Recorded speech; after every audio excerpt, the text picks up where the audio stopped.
Laisse béton! Je suis prête à parier que dans vos rêves de changement de vie, l'ouverture d'une librairie figure dans le top, 5 ? Si c'est le cas, ne bougez pas, vous êtes au bon endroit. Dans cet épisode, je vous emmène à la rencontre de Marité, à Janville-en-Beauce, une commune de 2500 habitants au sud-est de l'Eure-et-Loir. En 2017, après 30 ans de vie professionnelle parisienne, Marité a ouvert Une page à écrire, une librairie généraliste située sur la rue principale qui traverse Janville. Imaginez-vous passer une porte vitrée entre deux grandes vitrines colorées garnies de livres. Vous entrez dans une boutique spacieuse et lumineuse en forme de L, carrelage à damier, présentoir et étagères fournies. On a envie de flâner dans cette librairie, mais Marité est là, large sourire. Elle a grignoté sur sa pause déjeuner pour me livrer son témoignage et me parler de son délicieux métier, comme elle le décrit si joliment. Je suis Amélie Dague, bienvenue dans Laisse béton et bonne écoute.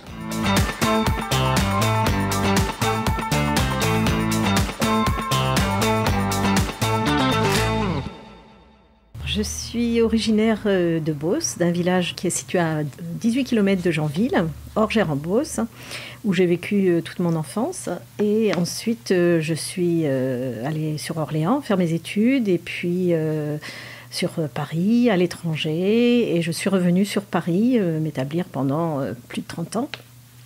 Et j'ai eu une longue carrière professionnelle sur Paris.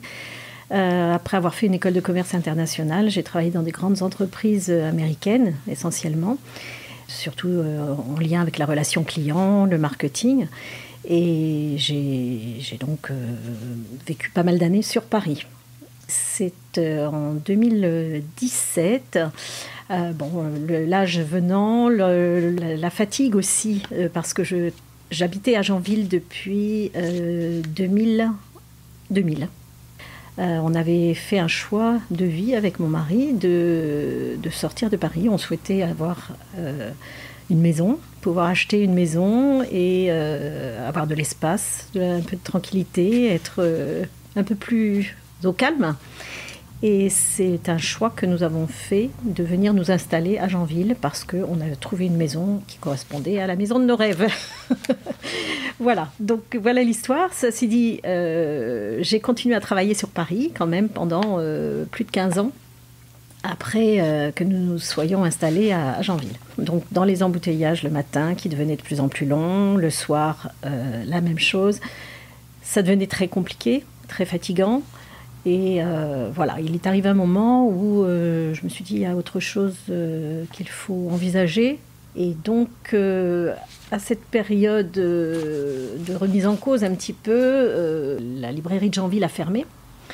Et pour nous qui étions à Janville, c'était quelque chose d'impensable. Et on s'est dit, à ce moment-là, on a dit, mais pourquoi effectivement créer une librairie en milieu rural, il n'y a rien alentour, à 30 km alentour, puisque la première librairie est à Pithiviers, dans le Loiret. Et puis ensuite, il faut aller à Chartres ou à Orléans. Donc 40 km l'un ou l'autre. Et voilà comment toute cette histoire s'est transformée de la vie parisienne à la vie janvilloise. En gardant un lien, bien évidemment, puisque toute l'expérience que j'avais acquise m'a permis aussi de pouvoir envisager une création d'entreprise, et puis dans un domaine qui me séduisait totalement. C'était une passion en fait, mais tout s'est combiné pour que ça puisse se réaliser à ce moment-là, et c'est pour ça que j'ai franchi le pas et j'ai pris le pari d'ouvrir cette librairie. Je voulais vraiment ce lieu, un lieu de culture dans un milieu rural qui est difficile à faire bouger. Et ce lieu, je l'ai voulu non seulement une librairie, mais aussi une librairie vivante et qui soit le reflet d'une vie pour les gens, pour être bien, pour découvrir la lecture. Et donc, on fait beaucoup d'animations. On a mis, 1 an après l'ouverture, en place un atelier qui nous permet de recevoir des illustrateurs, des personnes qui se proposent de faire des ateliers divers et variés. Hein. Ça va du quilling à la calligraphie, au bien-être, à la nature, découvrir les plantes, enfin voilà, plein de sujets différents. Donc ça, c'est la partie atelier. Et puis l'autre partie qui est aussi très importante, c'est la rencontre des auteurs. Des auteurs que l'on fait venir dans la librairie, souvent le week-end, parce que c'est plus simple. Et voilà, donc un lieu vivant, un lieu d'accueil, de culture, d'échange. Pour moi, la librairie, c'est un lieu où l'on flâne, où l'on prend du temps. Voilà, donc c'est cet esprit que j'ai voulu donner à la librairie. Le côté jeunesse, évidemment, puisque c'est une librairie généraliste qui parle à tout le monde. Du plus petit au plus âgé, du plus petit budget au plus important. Il y a des choses pour tout le monde. Et je considère personnellement qu'il y a un livre fait pour chaque personne. Après, il faut le trouver, mais notre rôle est là, de conseiller, d'orienter les gens, de discuter, voilà. C'est un petit peu le rôle des libraires, et puis de faire passer sa passion, en fait, des livres et de la culture. Il a été très bien accueilli, tout d'abord par ma famille. C'était la condition sine qua non pour lancer ce projet, parce que je pense que c'est un projet commun. Même si le conjoint n'est pas impliqué dans la librairie, c'est quand même un projet commun, parce que ça bouleverse énormément le rythme familial. Quand on est libraire, on ne compte plus ses heures. On est en permanence dans l'esprit de la librairie, parce qu'il y a toujours des choses à penser, à faire évoluer, et il faut réagir toujours très vite, il faut être polyvalent pour tout faire. C'est un métier très prenant, un métier de passion, une nouvelle fois. Hein, donc on ne compte pas ses heures, il ne faut pas non plus vouloir beaucoup gagner, parce que c'est pas le cas. Mais ça apporte énormément de choses au niveau personnel, c'est absolument délicieux, quoi. Donc oui, je disais que c'était un projet commun de couple, et puis j'avais la chance d'avoir des enfants grandes maintenant, qui n'avaient plus vraiment besoin de moi au quotidien. Donc pour moi, c'était aussi important de pouvoir faire ça à ce moment-là. Et voilà, tout s'est organisé de cette manière, et donc soutenu par la famille. Et ensuite, l'accueil des villageois était très positif. Évidemment, ce sont des gens qui viennent de toute la campagne, et c'est assez, parfois, très éloigné.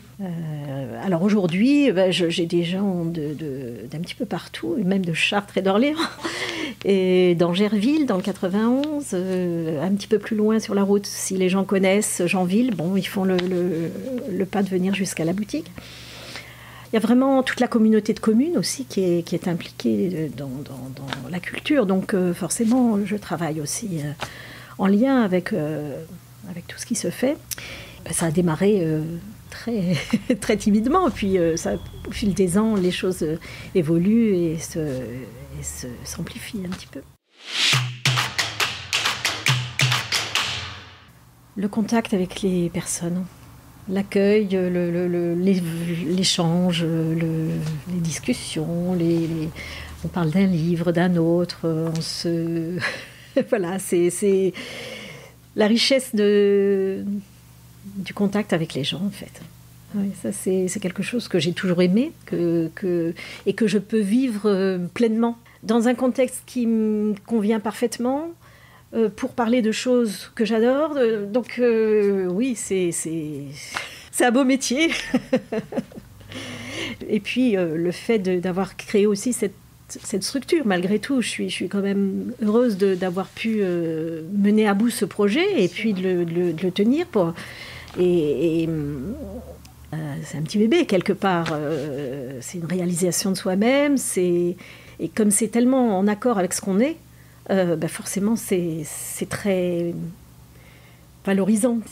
c'est comme une ressource en fait, hein. C'est quelque chose qui est en lien avec ce que l'on est intrinsèquement, donc forcément ça doit se ressentir quelque part. Et j'ai la chance aussi, bien évidemment, de travailler avec Pamela, qui a commencé avec moi en fait. Je lui ai délégué toute la communication. Et donc c'est elle qui gère absolument tout de la librairie, elle-même étant très connaisseuse, ancienne libraire, etc. Donc elle fait aujourd'hui des animations, elle me conseille aussi sur certains titres. Enfin voilà, on travaille vraiment en bonne harmonie et en complémentarité toutes les deux. Et puis, depuis l'année dernière, j'ai aussi l'aide maintenant d'Elena, qui est avec moi comme apprentie pendant 2 ans, et qui, évidemment, fait énormément de travail, qui est très heureuse d'être là, et avec qui tout fonctionne bien. C'était un grand pas, parce que... effectivement, c'était lâcher vraiment un contexte en tant que salarié. Je suis passée entrepreneuse, entre guillemets, ça n'a rien à voir. Hein, mais bon, quelque part, ça correspondait à ce que j'avais envie de faire. Donc voilà. Le pas était accessible. Et ce qui m'a beaucoup interpellée, en fait, c'était